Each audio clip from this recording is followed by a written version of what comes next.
Assalamualaikum warahmatullahi wabarakatuh. Nama saya Wahid Sidik, NPM 1863080800. Baik, di sini saya akan menjelaskan tentang teknik evaluasi.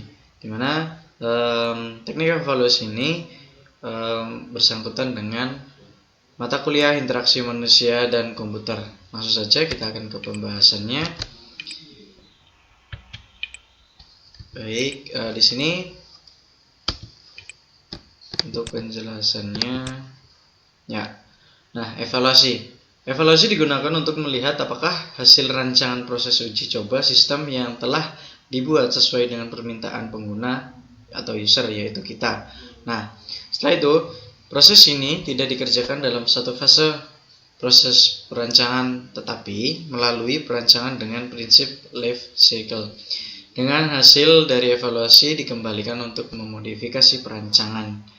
Nah, di sini sudah dijelaskan bahwa evaluasi itu digunakan itu melihat apakah hasil rancangan tersebut, hasil uji coba tersebut itu sesuai dengan permintaan dari kita, dari pengguna, dari user. Nah, selanjutnya di sini tujuan dari evaluasi tersebut itu ada 3 yang paling utama atau yang paling umum. Nah, yang pertama, melihat seberapa jauh sistem itu berfungsi. Nah, dengan di sini desain sistem memungkinkan user melakukan tugas yang dibutuhkan dengan lebih mudah. Nah, maksudnya adalah desain sistem ini dari desain yang ada di sistem itu supaya kita tuh sebagai pengguna itu dipermudah dengan adanya desain yang memudahkan user ini, sehingga di poin pertama dengan tujuan evaluasi tersebut ini yaitu melihat seberapa jauh sistem itu berfungsi dengan baik.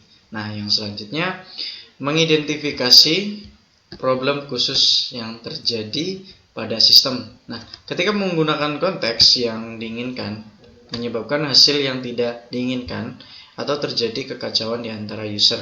Nah, di sini sudah dapat kita lihat bahwa mengidentifikasi problem atau mengidentifikasi masalah yang terjadi pada sistem ketika kita tuh menggunakan atau kita menginginkan untuk digunakan, tapi ada terjadi problem yang terjadi di sistem. Nah, selanjutnya ke poin yang selanjutnya, yaitu melihat efek interface bagi pengguna. Ini mencakup pertimbangan aspek dari kemudahan sistem dipelajari, usability, dan perilaku user. Nah, di sini memiliki efek interface bagi pengguna. Oke, selanjutnya kita akan ke bagian jenis-jenis evaluasi. Nah, jenis-jenisnya itu terdapat 2. Yang pertama itu adalah dalam kondisi percobaan atau kondisi laboratorium atau laboratori. Nah, yang kedua itu dalam kondisi lokasi kerja sebenarnya, ibaratkan di lapangannya gitu. Nah, kita ke pengguna pengujian sistem laboratori ini. Nah, laboratorium yang bagus biasanya memiliki fasilitas perekaman audio atau visual yang baik, cermin 2 arah, komputer beserta perlengkapannya yang mungkin tidak ada pada lokasi kerja sebenarnya. Nah, di sini sebenarnya banyak penjelasan tentang penggunaan pengujian sistem laboratorium ini, tapi saya mengambil satu contoh, yaitu laboratorium yang bagus biasanya memiliki fasilitas perekaman yang audio visual yang baik, cermin 2 arah, yang tidak terdapat di lapangan. Nah, selanjutnya penggunaan pengujian sistem pada lapangan. Nah, di lapangan ini tingkat gangguan yang melebihi ambang batas, tingkat-tingkat pergerakan yang besar, dan interupsi yang tetap seperti panggilan telepon menyebabkan observasi ini sulit dilakukan. Nah, ini salah satu yang saya ambil dari penggunaan pengujian sistem yang ada di lapangan atau kondisi lokasi kerja sebenarnya. Selanjutnya, mengevaluasi perancangan. Perancangan ini banyak yang dievaluasi, seperti yang pertama itu cognitive walkthrough. Nah, Suatu usaha yang dapat dilakukan untuk mengenalkan teori psikologi ke dalam bentuk informasi dan subjektif atau dengan kata lain mempunyai tujuan untuk mengevaluasi perancangan dengan melihat seberapa besar dukungan yang diberikan ke pengguna untuk mempelajari beberapa tugas yang diberikan. Nah, di sini sudah jelas dari penjelasan tersebut. Yang selanjutnya, heuristic evaluation. Nah, di sini diusulkan oleh Nielsen dan Molich. Hampir sama dengan cognitive Waltrug, tetapi sedikit terstruktur dan sedikit terarah. Pada pendekatan ini, sekumpulan kriteria usability atau heuristik diidentifikasi dan perancangan dilaksanakan, misalnya di mana kriteria dilanggar. Oke. Yang selanjutnya, review based evaluation. Evaluasi antara psikologi eksperimen dengan interaksi manusia dan komputer menghasilkan hasil-hasil eksperimen yang baik dan mengenalkan yang nyata. Oke. Yang selanjutnya, model based evaluation. Pendekatan terakhir untuk mengevaluasi perancangan dengan mengkombinasi spesifikasi perancangan dan evaluasi ke dalam kerangka kerja yang sama. Nah, contohnya GOMS model, keystroke level model, dan desain rasional. Nah, dari keempat ini yaitu mengevaluasi perancangan. Nah, ini empat ini adalah yang dievaluasi perancangannya. Oke, selanjutnya kita mengevaluasi implementasi. Sebenarnya banyak evaluasi yang dibahas di sini. Seperti yang selanjutnya ini, mengevaluasi implementasi. Nah, perbedaan yang besar dengan evaluasi perancangan adalah keberadaan implementasi sistem yang ada dalam berbagai bentuk. Hal ini dapat dimulai dari simulasi kemampuan interaktif sistem. Sebagai contoh, Wizard of Oz melalui fungsi prototype dasar sampai dengan sistem yang telah diimplementasikan secara keseluruhan. Nah, metode empirik, evaluation eksperimen. Satu metode yang sangat kuat dalam mengevaluasi perancangan atau aspek dari perancangan adalah menggunakan eksperimen yang terkontrol. Ini menyediakan kenyataan empiris untuk mendukung klaim umum atau hipotesis. Nah, di sini sudah dijelaskan implementasinya, dan di sini ada beberapa faktor perancang. Faktor-faktor perancangan ini terbagi menjadi 3, yaitu yang pertama subjek, variabel, sama hipotesis. Nah, di sini ternyata ada 3 faktor-faktor perancangannya, yaitu subjek tadi, variabel, sama hipotesis. Selanjutnya, perancangan eksperimen. Nah, yang pertama, between groups randomized. Ini keuntungan perancangan ini adalah setiap user menghasilkan satu kondisi.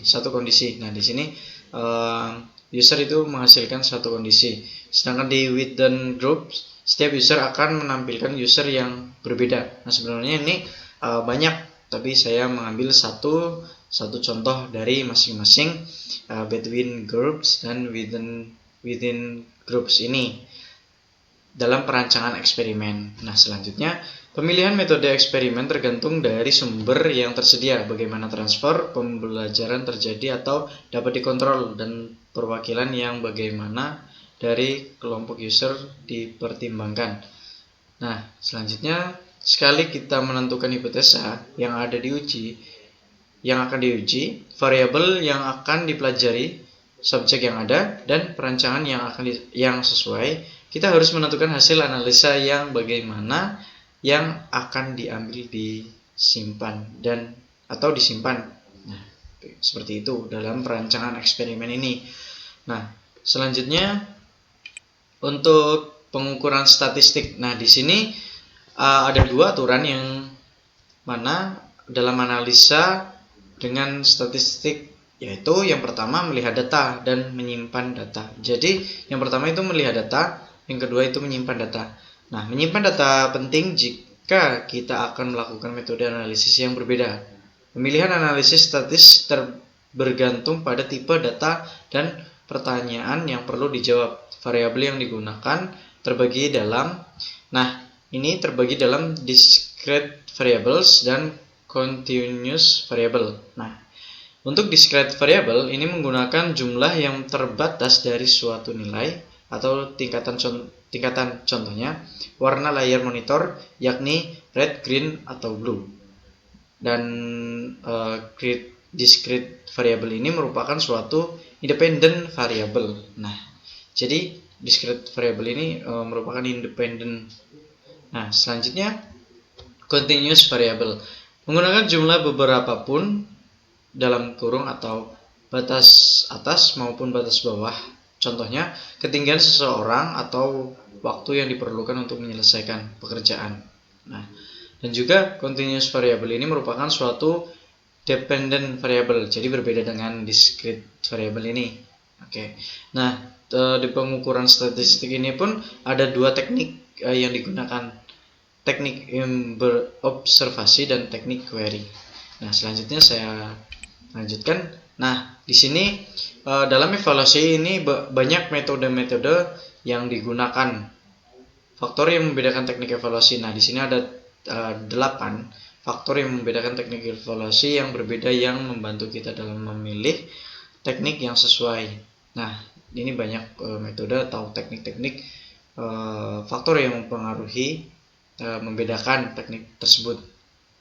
Faktor yang membedakan teknik tersebut, evaluasi tersebut. Yang pertama adalah tingkat siklus, dan yang kedua jenis evaluasi, yang ketiga tingkat objektivitas dan subjektivitas, yang keempat jenis ukuran yang tersedia, yang kelima informasi yang tersedia, yang ke-8 kesiapan dari suatu respon, yang ke-7 tingkatan gangguan yang tidak secara langsung, yang ke-8 sumber yang tersedia.